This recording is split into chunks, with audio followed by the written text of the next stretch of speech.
বাড়ি থেকে কৃষ্ণনগর যাচ্ছি গাড়িতে। আমি আর আমার এক বন্ধু একসাথে অফিস থেকে দুদিনের ছুটি পেয়ে ঘুরতে যাচ্ছি। আমার এক বন্ধু আমার সাথে ধুলাগড়ের এক কোম্পানিতে কাজ করত। আমরা অফিসের কলিগ ছিলাম। ও হঠাৎ চাকরিটা একদিন ছেড়ে বাড়ি চলে যায়। ওখানে চাষাবাদ আছে, জমি জমা আছে, সেটা সামলাবে। এত দূরে এসে এই টাকা মায়নায় ওর পোষাচ্ছে না, তাই 5 বছর আগে ছেড়ে দেয়। নাম সুজয় ভট্টাচার্য, বাড়ি কৃষ্ণনগর। সুজয় আমায় অফিসে বলেছিল, জানিস আমার বাড়িতে মাটা একা, বোনটার বিয়ে হয়নি। এখানে এত দূরে এসে প্রথম কথা কাজ করে মাসে যে টাকা মায়না পাই পোষায় না।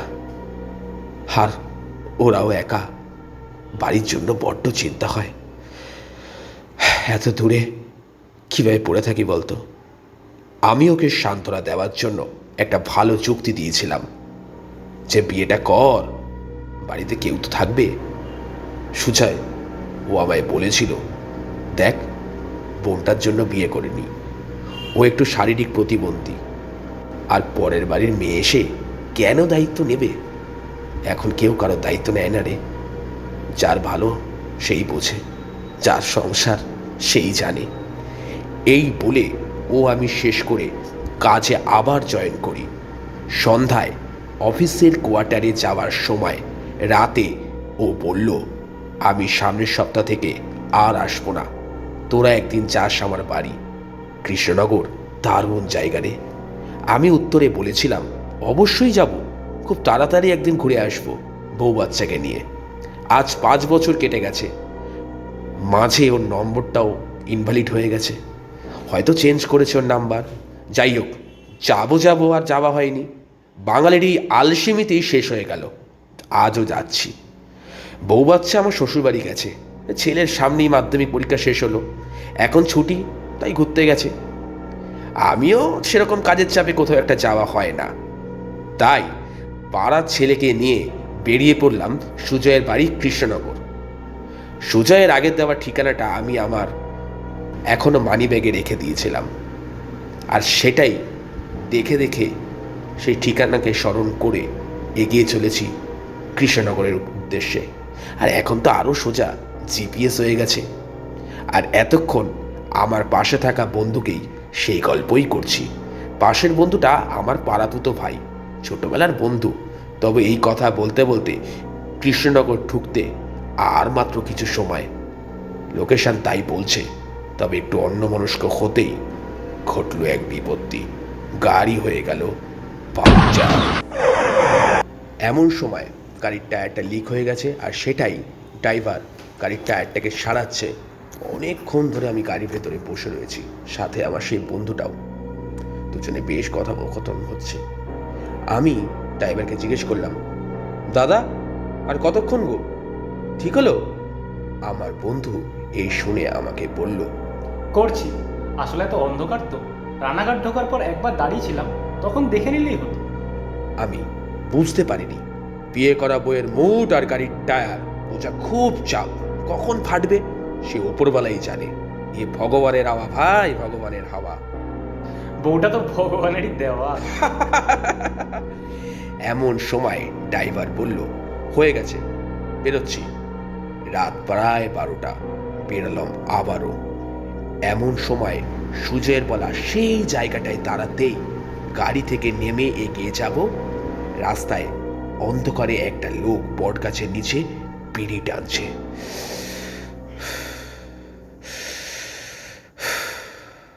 আমি সামনে গিয়ে বললাম, ও দাদা শুনছেন? বলি বটতলা বাজার যাব, সুজয়দের বাড়ি, এই যে ছবি। হালকা আলো জ্বালাতেই বড় বড় চোখে তাকালো আমার দিকে। তখনই আলোটা গিয়ে সবে তার মুখের মধ্যে পৌঁছেছে। সে বলল, আরে তুই এতদিন পর? অবাক মনে, একই কাণ্ড, যার বাড়িতে যাচ্ছি তার সাথে দেখা। সুজয় তুই? গাড়ির কাছে গিয়ে আমার বন্ধুকে বললাম, আরে এই তো সুজয়, এইখানে। সুজয় আয়, আমার গাড়ি আছে এখানে, চল আয়, আয় চল গাড়ি ধর, ওঠ ওঠ ওঠ। এমন সময় তাকে গাড়িতে তোলা হলো। এবার আমি বললাম, তুই এখানে? আরে এই জায়গা তো আমি আড্ডা মারি, বাড়ি থেকে 10 মিনিট, অন্য সময় বন্ধুরা আসে, আজ কেউ আসেনি। আমি বললাম, যাই হোক আমরা তো এসেছি, তবে তোর কি চেহারা হয়েছে, এই কি অবস্থা রে? চেহারা আমার কঙ্কাল, থাকি পড়ে বটের তলায়। এমন সময় সুজয়ের বাড়ি এলো। ওই যে এটা আমার বাড়ি, তোরা যা, আমি আসছি। আমি ভাবলাম এত রাতে কোথায় যাচ্ছে, হয়তো কিছু কিনতে টিনতে যাচ্ছে, অনেকদিন পরেই এসছি। যাই হোক, বাড়িতে ঢুকতে যাব, সামনে তাকিয়ে দেখলাম সুজয়ের একটা ছবি লাগানো। আমার পাড়ার বন্ধুটা হতবাক, আমার দিকে একবার তাকালো। আমিও ভাবলাম হয়তো এমনি লাগানো রয়েছে, অত আর খেয়াল করিনি। তবে খাটে শুয়ে রয়েছেন সুজয়ের বয়স্ক মা। আমরা যথারীতি মাসিমাকে দেখে বাইরে এলাম। সুজয়কে ততক্ষণও আর দেখা গেল না। সুজয়ের বাড়ির পাশ দিয়ে এক ভদ্রলোক টর্চের আলো জ্বালিয়ে বাড়ির দিকে ফিরছিল। আমি তাকে বললাম, ও দাদা, বলছি সুজয়কে একটু ডেকে দেবেন, আমাদের তখন থেকে দাঁড় করিয়ে সেই গেছে, আর আসার নাম নেই, অন্ধকার আর বেশ ভয়ও লাগছে। আমরা ওর কলকাতার বন্ধু, একসাথে ধুলাগড়ে কাজ করতাম। এই শুনে সেই ভদ্রলোক আমাদেরকে বলল, সুজয় কি? সেই লোকটা হতবাক। কেন ডাকবো তাকে? কোথায় পাবো? এই যা, জানো না কিছু? আমি বললাম, না, কি হয়েছে? সেই লোকটা আমায় বলল, সে তো কবেই চলে গেছে আমাদের ছেড়ে। আমি সেই উত্তরে তাকে বললাম, না না, গাড়িতে এলো আমাদের নিয়ে, দাঁড়াতে বলে এই দিকেই গেল। আমরা ওর কলকাতার বন্ধু, ঠিকানা দেখে আসছি, চিনে ছবি ছিল, এই দেখুন না, আমরা একসাথে কাজ করতাম। ভদ্রলোক হেসে আমায় বললেন, পাগল হলেন নাকি মশাই? সে কি করে আসবে? বোনের টাকার জোগাড় করতে গিয়ে অনেকের থেকেই ধার নিয়েছিল, লোন শোধ করতে পারে। ওই বট গাছে গত বছরে সুইসাইড করে আজকের দিনেই তো ওই যে ঘরে ঘরে ফটো দেখো। ভয়ে যেন সেদিন রাতে থমকে গিয়েছিল আমার সারাটা শরীর। আমার সাথে আমার যে পাড়ার বন্ধু ছিল, সেও ভয়ে কাঁচুমাচু হয়ে গেছে। তবে এই ভয়টা ভুতুড়ে নয়, এক অন্যরকম ভয়। আসলে যেই ছেলেটা আমার দিকে আসলো, আমার সাথে কথা বললো, গাড়িতে একসাথে এলাম, যখন শুনতে হচ্ছে তার পাড়ার লোকের থেকে সেই ছেলেটা আর নেই, সে আজকের দিনেই মারা গিয়েছে, তখন যেন ভুতুরে ভয়টা অন্যরকম হলো। এটা কি আসলে ভৌতিক নাকি অন্য কিছু? তবে যাই হোক, সেখানে আর বেশিক্ষণ দাঁড়ালাম না। মাসিমাকে দূর থেকে একটা প্রণাম করে গাড়ি নিয়ে আমরা বেরিয়ে পড়লাম টাউন কৃষ্ণনগর সিটির উদ্দেশ্যে।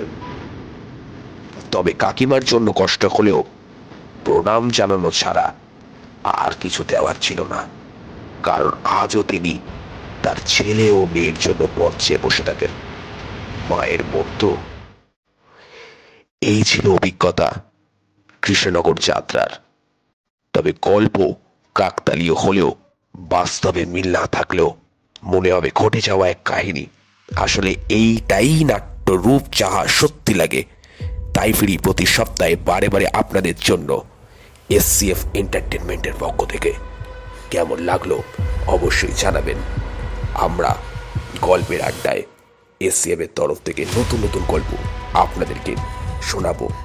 পরিচালনায় স্নেহাংশু বল, কণ্ঠে সৌভিক চক্রবর্তী ও সৌম্য দাস, আর সাথে আরও নতুন নতুন ছেলে মেয়েদেরকে আমরা জোগাড় করব আগামী দিনে, যাদের কণ্ঠ শুনতে পারবেন এসসিএফ এন্টারটেনমেন্টে।